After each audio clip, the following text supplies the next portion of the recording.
Good evening, everybody. This is Yogesh Agiwal from Crossover Leadership Journeys. A very warm welcome to all of you. We are starting this show. We are calling it as the Late Evening Chat Show. And in this chat show, we are going to have one of the celebrities or someone who has done phenomenally well in one of the fields. We're going to invite them once a month, and we will have a set of questions that I will ask them so that you also can benefit from their expertise. And like what I have done in my all other videos, do share about what all you would like me to which celebrities or which topics or which subjects you would want me to bring the people, and I will try to get hold of them and then get on for this show.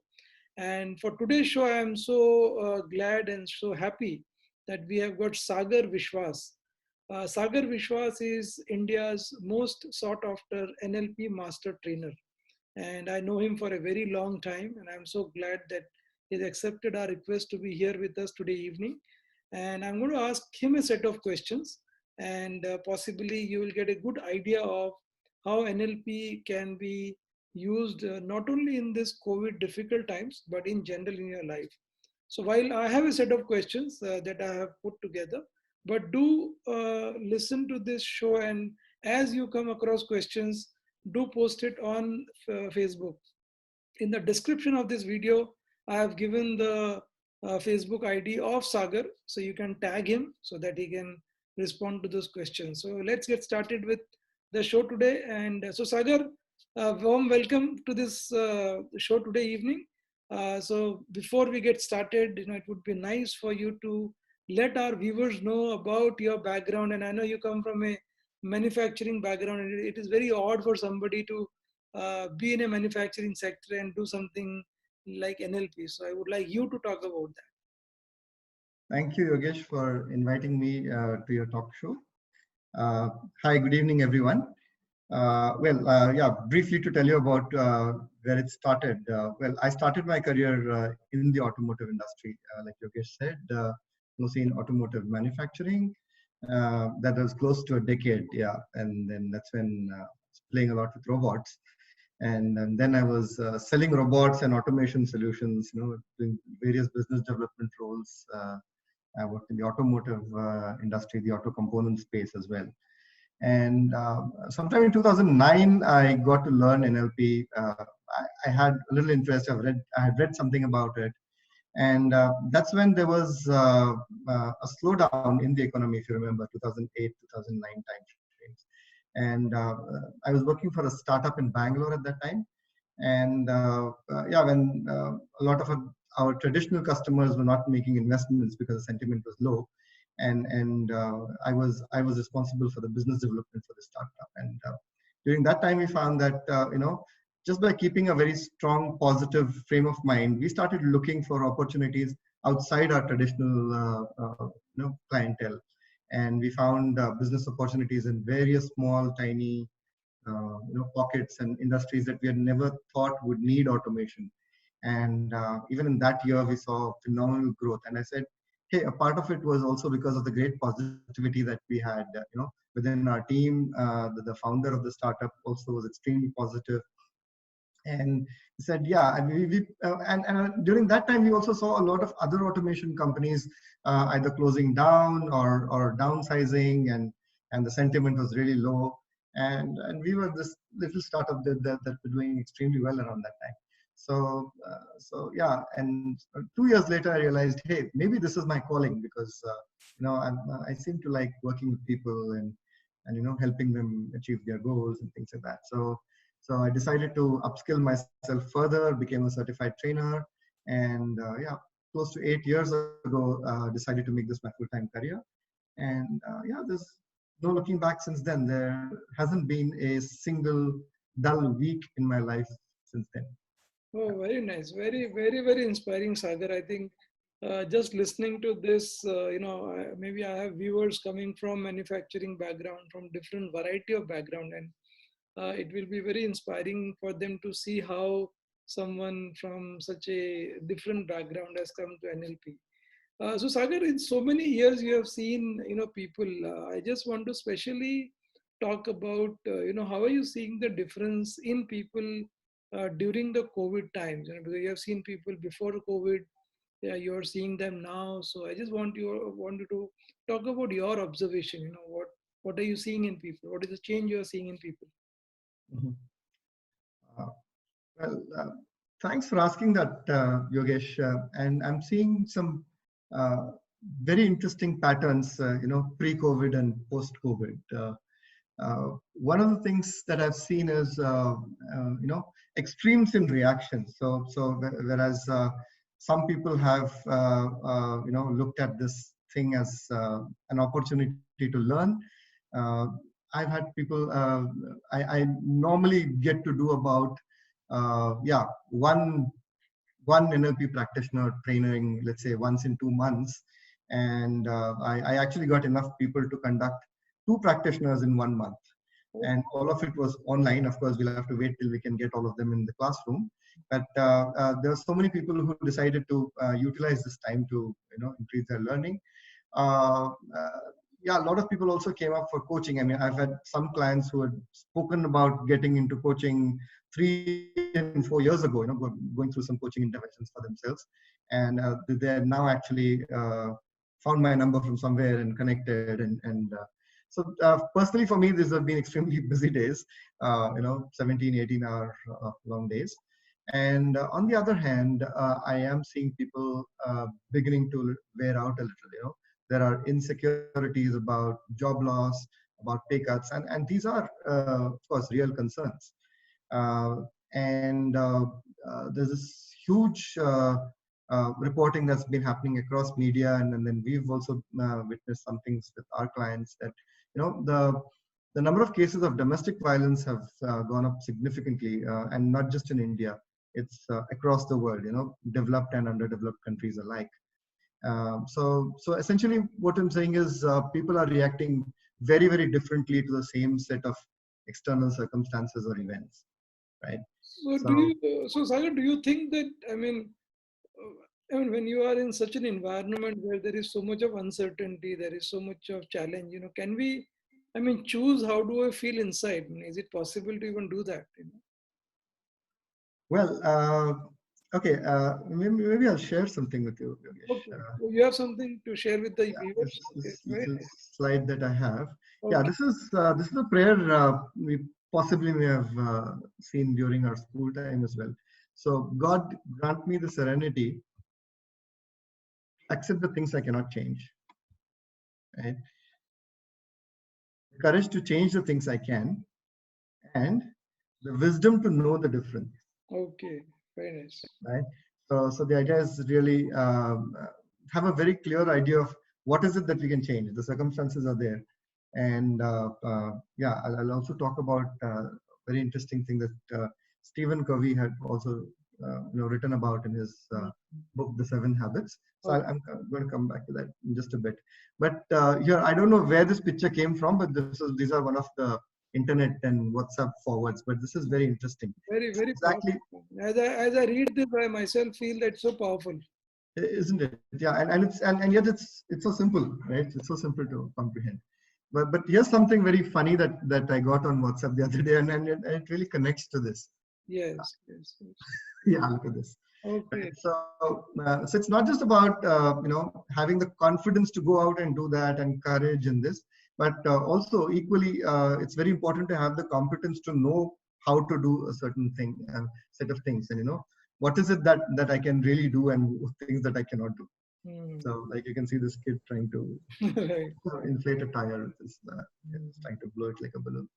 So yeah, essentially, uh, this is where a lot of people can start bringing about clarity. If you say what can people do uh, when they're locked down here and when there is insecurity, and like I said, these are all real things. Right. I'm just taking this piece from the Seven Habits of Highly Effective People by Stephen Covey, Yes. and he talks about, and there's a slight variation to that because he talks about a circle of power or circle of influence. So I would call the circle of power as an area where it has all the things that we can directly do, have a control on, right? Hmm. And things that we can move. So let's say even if I'm locked down in my home, what are the things that I can do? Something that I have more or less complete control on, right? So it could possibly be, physical exercise. It could mean reading. It could mean, spending quality time with a child or a spouse. Things like that. Uh, you know, and things that I work upon on myself are things that will give me direct results. Yeah. Identifying those areas becomes very interesting. And circle of influences. Sagar, I was seeing, lot of very nice channel. Like I myself, love to exercise. In most of my videos, I do encourage my viewers to, start exercising and reading books. I mean, this doesn't cost anything. Like there is this beautiful channel called doyouyoga.com. I think they have got some phenomenal, video based yoga training, which is all free. And then there's pdfdrive.com where you can have tons of books available free. So what you're saying, Sagar, is that there are many things in circle of your power which you could actually do. You don't need to really depend on anybody. Yeah. That's right. That's right. And the second area that Kavi talks about is the circle of influence. So Mm. let's say the people living under your roof, the colleagues that you're in touch with, maybe your family and friends. What kind of messaging are we giving out? Our body language gives a lot of information, a lot of non-verbal Right. information that goes out, things that we say, the things we do. They do tend to influence people depending on the content, positively or negatively. They could be empowering or disempowering for them. Sure. And uh, uh, and then of course the third level is, let's say, our circle of concern, where we are worried about certain things, but there's really nothing that we can do about Mm. it, right? So let's say, yeah, we can't do much about uh, people, going out and doing, let's say, a mad rush to buy alcohol, for example, Mm-hmm. something we saw very recently, or overall how the pandemic is spreading across. There's not much that we can do, Yeah. right? So really, if you connect the prayer to this, it's really about doing things that taking action on things where I can, having the courage to take that action. That's really the circle of power, or maybe to some extent, circle of influence, right? So Sagar, I have seen, a lot of families, they just sit in front of the TV and keep watching the numbers, that in Ahmedabad today it is 4,500, yesterday it was 4,200, and they spend, I have seen some of my own relatives, almost 7, 8 hours. The TV is completely on all the day, and Right. they're just watching the numbers increasing. So, and I don't think they are actually, as you said, and when I'm relating this to circle of concern, there is nothing they could actually do themselves. In fact, I find that because of they watching this all the day, they don't do any of the thing that is there in circle of power for them. Absolutely. And that's where they're spending all their time and energy and their resources on. And yeah, Covey says this, Stephen Covey says this very, very beautifully. If you actually work on your circle of influence, it actually begins to enlarge, Hmm. right? It just goes bigger and bigger. You become more and more influential by taking action.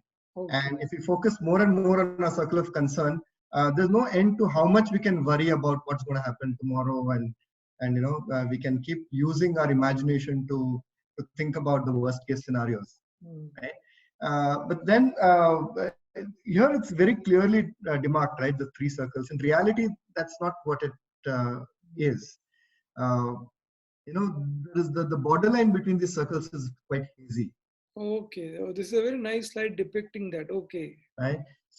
So now imagine that I get a piece of false news from somewhere, or I something that's not validated comes on my Facebook, or on my WhatsApp Messenger, and I have this sense of empowerment with device, enabled by all this technology that we have around us, that I can actually make a big change by forwarding a particular message to all my contacts, or picking up a debate about something.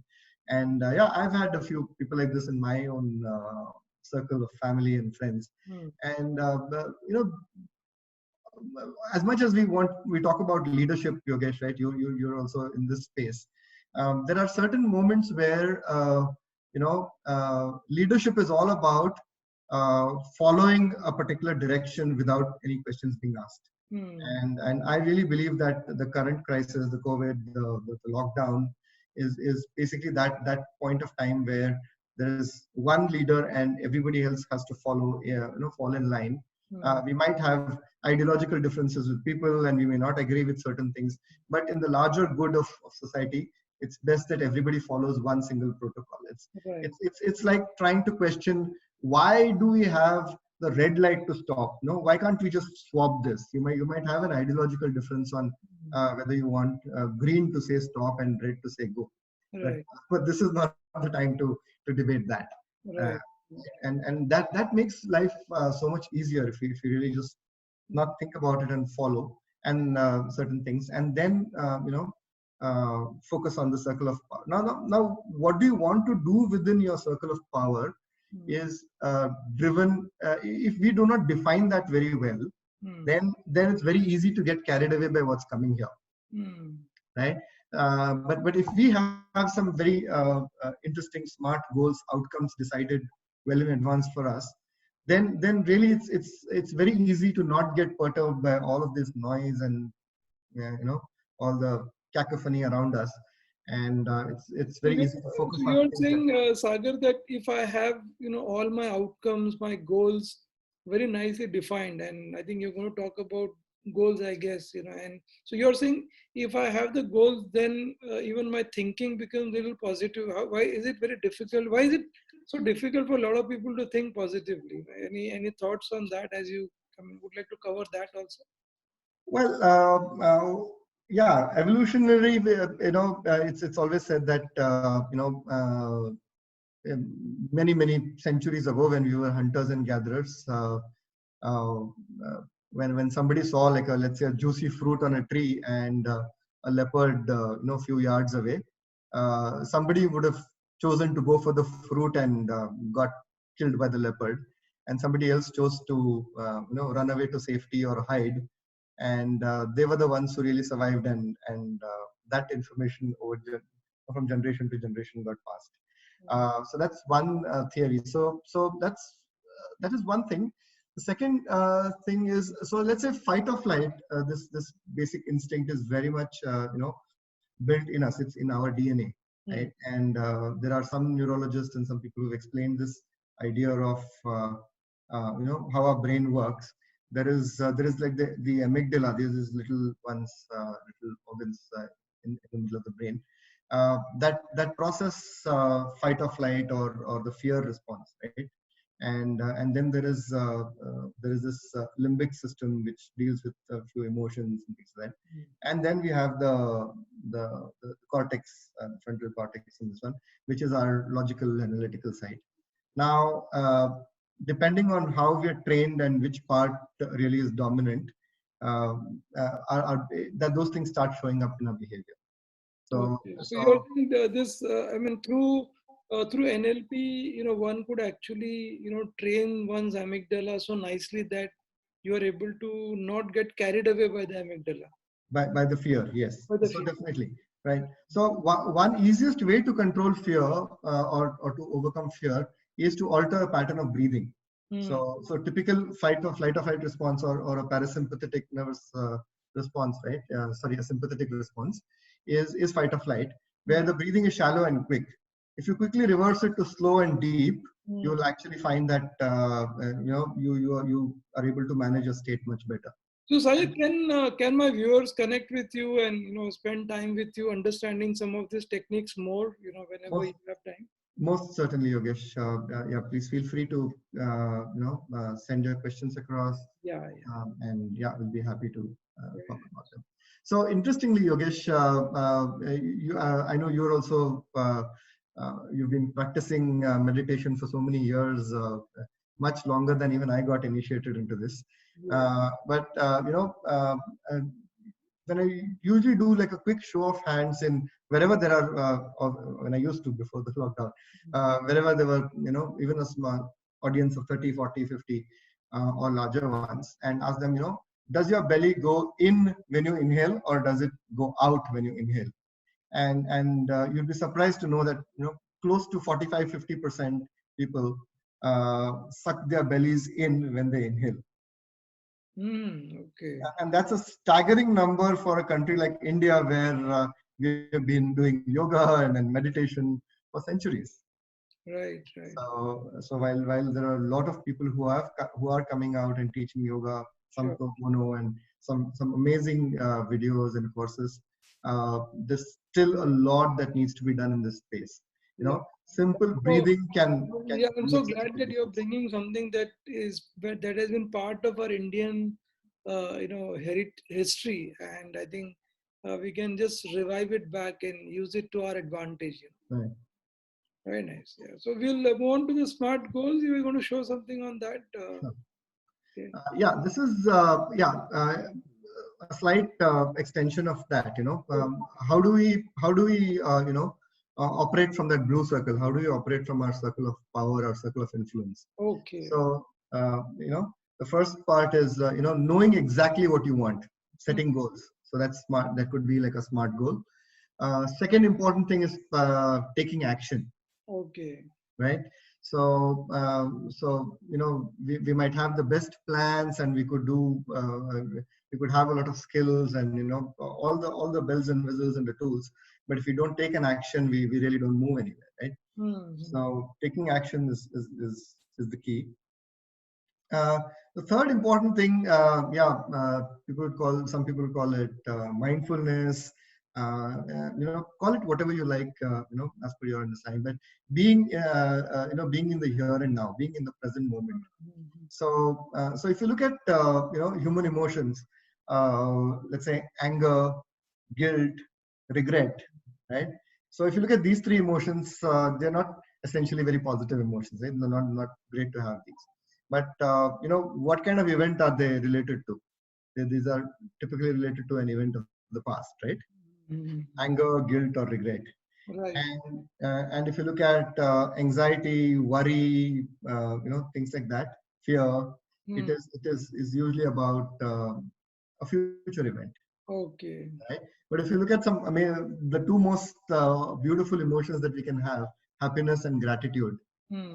they can be pretty much in the past, present, or the future, Mm-hmm.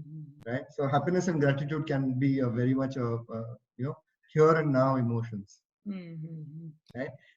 The one other thing is, and in NLP we call it auditory digital, or AD, or self-talk, right? There's a constant dialogue happening inside, and if this dialogue is about something in the past, anger about a past event, or there are people who keep thinking, should I do this? Should I do that? They would have something like parts, again, a part in NLP is, let's say, a relationship. Let's say my relationship with my spouse. Mm. If there are some things about my spouse that I completely don't like, Mm. and there are some things about my spouse that I completely love. And then these two parts are kind of clashing with each other all the time at an unconscious level, right? Then the unconscious mind doesn't like these parts. It says, okay, tell me one thing. Do you want me to love this person? Do you want me to be angry with this person? If you Mm. keep saying do this and do this, you get in a stuck state, and then decisions don't happen, and that becomes a huge impediment to taking action. Mm. So or let's say, if you have not had a closure, if you had a fight with someone, it's best that if you have a difference with your spouse, it's best to talk about it, and not take it to bed. Ensure that it's resolved then and there, and then you both go to sleep as happy people, having So I resolved. got one more thing. Do you think this thinking has any relationship to our physiology, or are you going to talk about it in terms of what happens in our body? Like if I'm upset with somebody, is there a different Oh yeah, reaction in my body, or if I'm happy, there is a different reaction in my body? sure. Point five, right? Operate from physiology Okay. to excellence. Oh, lovely. Oh, lovely. I'm going Okay. to talk about that a little, Sure. and how neurochemistry changes with this, right? So being in the here and now basically is another way of being in the here and now, is by learning something new. Hmm. Okay, so and I'm going to talk quickly about that learning ladder a little later. But Right. when we're learning something new, a lot of times as we begin to get older, learning something new makes us anxious. Hmm. We think, hey, this is not for me, or I'm not going to get this, and things like that.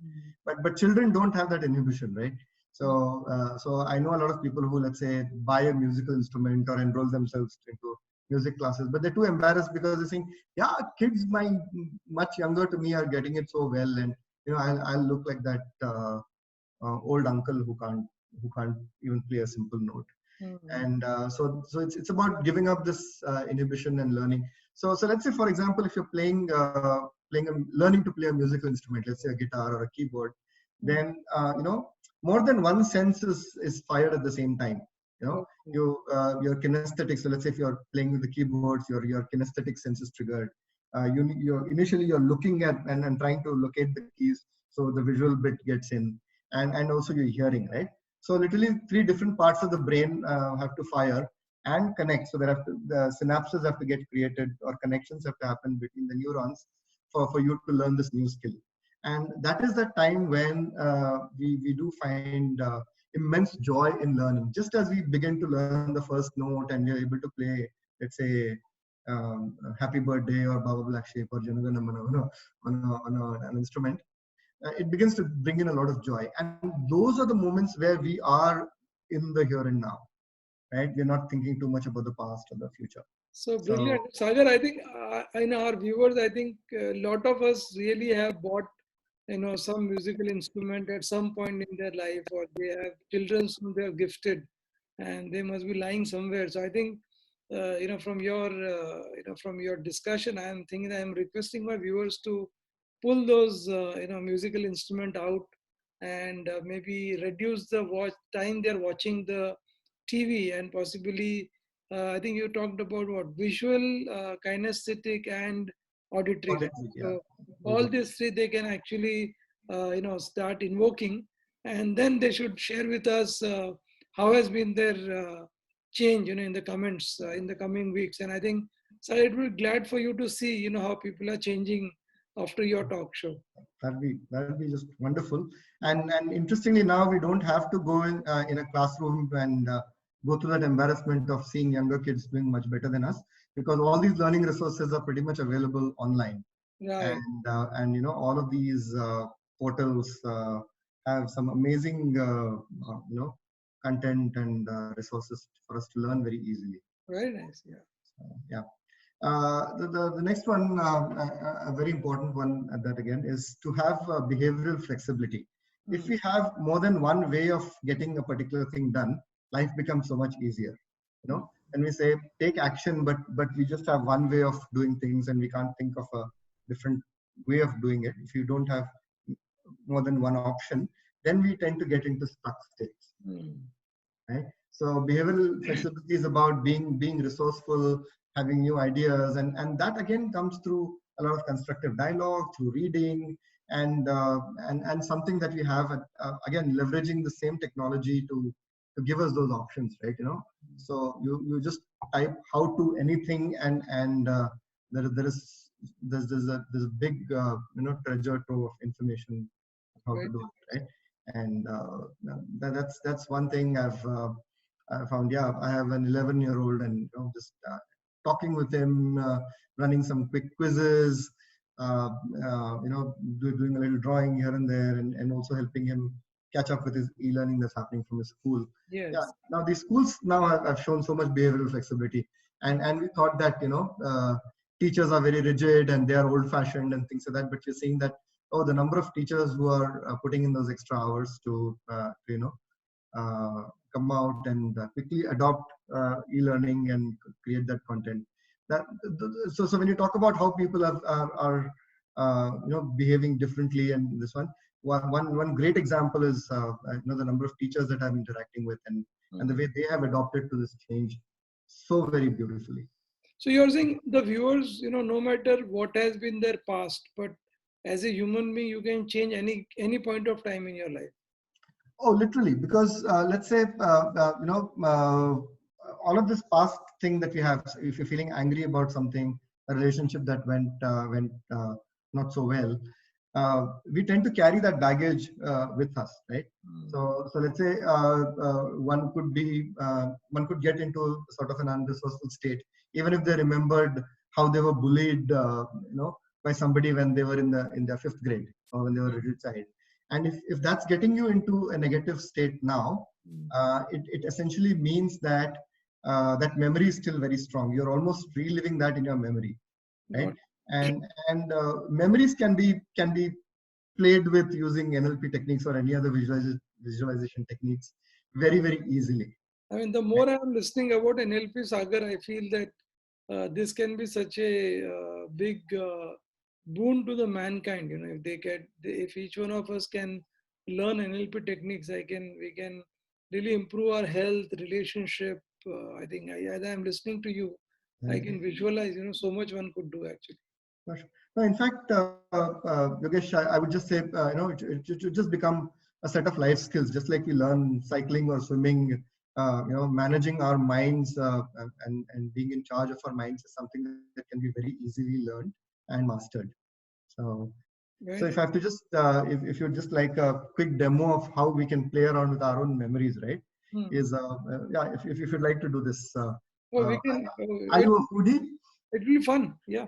Yeah, are you a foodie? Do you like food? Oh yeah, absolutely. You are, aren't you? Yeah. Okay. So, can you think of your favorite food? What is your favorite food? Yeah, I can. Yeah. Okay. Can you tell me what it is? It is chola bhatura.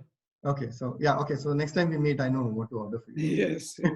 Okay. So so think about chole bhature. Okay. What is the best chole bhature you've ever had?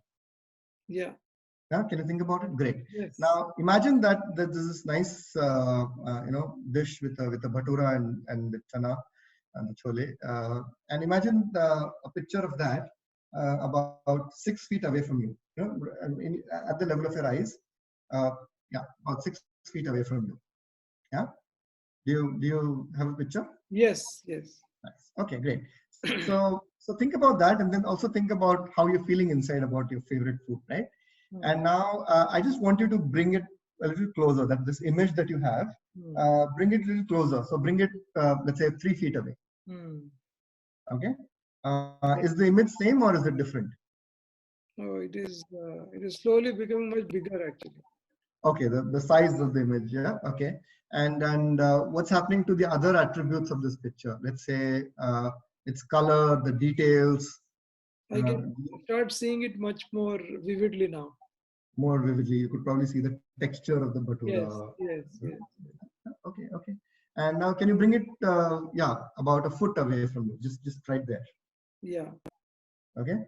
Now, tell me, how did you feel when it was 6 feet away, and then 3 feet, and now a foot away? Is it different or is it the same? Very different actually. And what's happening to you inside when it's just 1 foot away? So it was almost like I felt almost the chola bhatura is in front of me and I'm going to start eating it. Yeah. Is it now triggering any other senses for you? Yes. I mean, I could feel little, saliva in my mouth. I could feel it. Tingling, right? A little tingling. You could probably even remember a smell or something like that. Yes. Right? And maybe you could bring it even closer, probably like 6 inches. Yeah. Almost. I think the right? saliva would continue to increase actually. It would increase, right? Okay. So if you can now take it back to 6 feet. Okay. So now there was no sensory input coming into you right now, right? There was no chola bhatura around you. This is just a memory, right?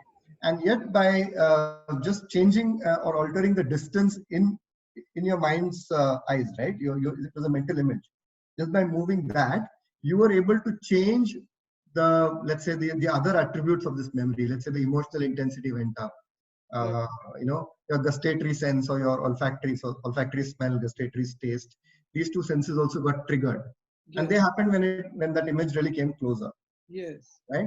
Now imagine. So broadly, for most people, for most memories, the intensity keeps becoming higher as that image gets closer. And as it goes away, we tend to get a little dissociated with that memory. right? And as it goes far away, the emotional intensity also goes down. Now, imagine if you have memories about, let's say, yeah, about something unpleasant, getting bullied, having had that tough conversation with the boss at some point of time, or a fight with the client, anything like that.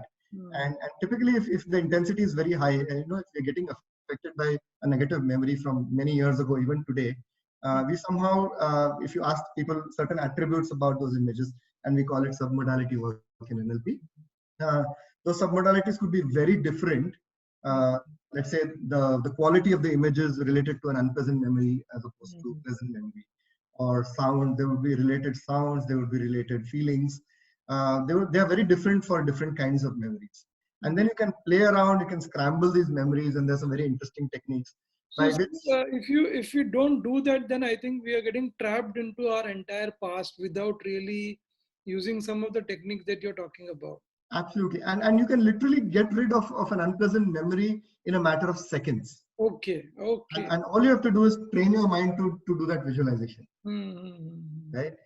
So for example, a phobia is something that's an extreme emotional reaction to a visual stimulus, right? So let's say if I have a phobia of a lizard, a lizard is probably like 3 inches long, and it's probably at the other end of the room, which is 10 feet away. But my unconscious mind has learned to distort that image to something that's as big as this, right here in my face. So there's an extreme association with that fearful image, and there's an extreme distortion of the size or features, and probably somebody would see as with some big fangs or something like that. So now, if any one of us encounters an animal this big right here, anyone would freak out, right? Anybody would go into an extreme fight or flight, right? Now the idea is you just have to train your mind to. So we use something called a double dissociation. Fast forward here. And so, Sagar, in last, I think so many years, you would have had, so many of your clients, getting rid of all these phobias or unpleasant memories. So, do you think with this they have become more productive in their life? They become more positive in their life? What is your experience about it? Sure. It's like breaking away from chains of your conditioning, and shedding baggage. You're running much lighter. So look at this, right? And possibly we could share this video with our viewers. In the first 7 or 8 years, that's six to 7 years actually is considered to be our imprinting period, where a lot of our values and beliefs and ideas of right or wrong and fears, they're all learned there at that point of time. So let's say this thing happens quite a bit in India, where a child of 1.5 year, if it goes and hits a chair, bumps into a chair, and starts crying, the instinct of a parent or a grandparent would be to pick that child, and then just to console that child, they would say, this thing hurt you, isne mara tumko, okay, hit that thing back. Yeah. Very commonly I've heard this. Yeah, and we've seen a lot of people doing this, and then right from that young age, we're imprinting the child with this thing. Always something else is responsible for your pain. Got it. So it's not about you being careful and you learning how to be careful. And the second important conditioning is, if somebody hurts you, then you hurt them back. Right. So now imagine this is getting hardwired. Like it becomes a habit. It gets hardwired into our brain. Literally, there are connections that are triggering this response, right? And this person grows into an adult. It's very easy for this person to believe that always something else is responsible. Today I am in this state because of the COVID thing. Tomorrow it is something else. Day after tomorrow it's something else. So Sagar, is it quite possible that the domestic violence could be that a lot of people are holding their spouse responsible for their unhappiness? Actually, there may not be the reality, but they are basically, whatever you said is going on in their hardwiring mind. That's one, and at times that particular unpleasantness might not even be attributable to that poor spouse or child. Okay. Right? I've just had a tough day I'm feeling vulnerable that I might lose my job, and I'm venting that thing out on somebody who is weaker than me, somebody who will not hit me back. Good. So Sagar, I think we had planned for half an hour, but looks like there is lot to cover. So can we do this as part one?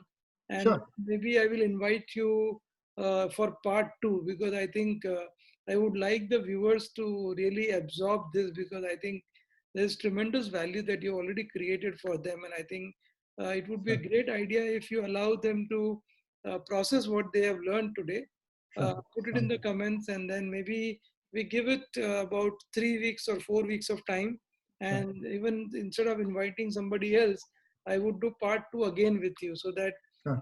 we will get to know what people have done so far, what comments they have put in, and then we can do part two. Sure.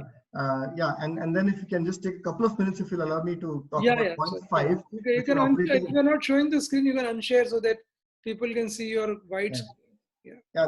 The fifth one was just about operating from a Okay. physiology of Yes, excellence. yes, Right? sure, sure, sure. Yeah. Please. Yeah. So essentially, okay. Here's how it works. Uh, for every emotional state that we go through or that we are in, our body, our brain, and various other endocrine glands and other places, they create chemicals, neurochemicals, neurotransmitters, and neuropeptides, and they're different for different emotions. For example, when you're stressed, we have something called cortisol, or Okay. you have an adrenaline response, which is fight or flight. When when we exercise for a long time, if we do a lot of running, people naturally beyond a point, a lot of marathon runners have told me that beyond a point they just don't feel any pain. That's Hmm. because the body is secreting endorphins.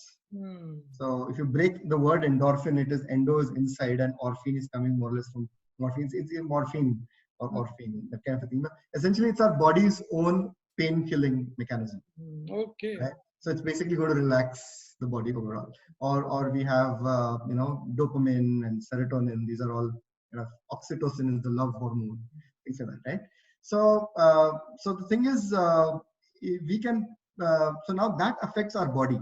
Hmm. So adrenaline has a particular set of physiological side effects to it. Dopamine does something else to our body. Things like that. So if you're chronically under on cortisol or adrenaline, we also when we are angry or frustrated or whatever, we also feel acidity and things like that. And then it leads to chronic inflammation of internal tissues. Okay. Right? And there are loads of papers on this, and Hmm. inflammation possibly is documented to be one of the causes of long-term ailments, including cancer. Okay. Oh, So, okay. so our So mental this state, is really serious stuff. uh, This is like serious. Okay. it is serious implications to how we are. So now look at also the cycle of diabetes, and I'm not saying that this is the only one reason, but diabetes introduced by stress, for example. We are going the moment we get into stress, we're getting into a fight or flight response. Hmm. The body by evolution is preparing us to either kill an animal or run away, right? Fight or flight. Both Yeah. these things need energy. So glucose is released into the bloodstream, Hmm. right? And now in present day, we do not do that much physical activity. We do not do that much. We don't do fight or flight. Yeah. And then that body, then that glucose has to be synthesized, which is Yeah. when the pancreas have to pump up the insulin levels. Hmm. And when that keeps happening over a period of time, two things happen. One is insulin resistance. Our body becomes resistant to insulin, so the pancreas have to work even harder to push that sugar into our cells. And the other is the pancreas begin to sort of degenerate. Hmm. We only have a finite capacity in our lifetime to work that much. Oh my So God. So that's that. Sagar, I think this is getting Type very 2. interesting. I think when I invited you, I never realized that this can become so in depth, and it can really impact our life from so many directions. So it was just phenomenal, Sagar. So I think I would like to thank you for your time today. And although we had not planned for part two, but I think there is so much more that I think we can take from you, and our viewers can really take advantage of all this. And no matter whether it is COVID time or non-COVID time, they can use this entire knowledge, for their advantage. Yeah. Now, in So, fact, at times we don't have to wait till one can do a complete program in neuro-linguistic programming or something, but yeah. some very small things that we can do, to break these patterns. So, Yes. for example, maybe just 2 days ago, we released a very small video on prevention of domestic violence, and so my team at Microzone, as well as some of the celebrities, have been very kind to contribute to that video. Right. And it's all about breaking this pattern. The moment you feel angry, stop and take a deep breath. The moment you raise your hand to hit someone, stop, take a deep breath. And we really want to sort of reinforce that message, you know. Right. And advertisers also do that so effectively, you know. So when you say that a doctor has to look in a particular way, is coming from advertising, or you know, when you feel hungry, think about a particular brand of noodle. So just like that, the moment you feel angry, hold back and take a deep breath. Yeah, I saw that, Sagar. It's called Ek Lambi Saans, right? Ek lambi saans. Yes. I think when we Yes. post this video, I would request you to also post the link for the viewers. Certainly. Yeah. Yes. Good. So thank you, Sagar, very much for coming so late evening and coming on our show. And we would request you to do a part 2 of this and completely give more knowledge to our viewers so that they can become productive, they can become happy, they can become successful, and all this science they can utilize for their life. Yeah. Sure. Yeah. So good. Thank you, Sagar, so much. And we look forward to having you again on our show. Thank you so much, Yogesh, and thank you, viewers, for your for being around. And wish you best of luck. Wish you all the best with your recovery, getting back to whatever the new normal is for you. And yeah, wish that you become masters of your mind as quickly as you can. Thank you very much. Thank you, Sagar. And I request viewer to share their comments, so that you can respond to them till you meet them again. Yeah. Okay. Thank you so much. Thank you, Yogesh. Good night.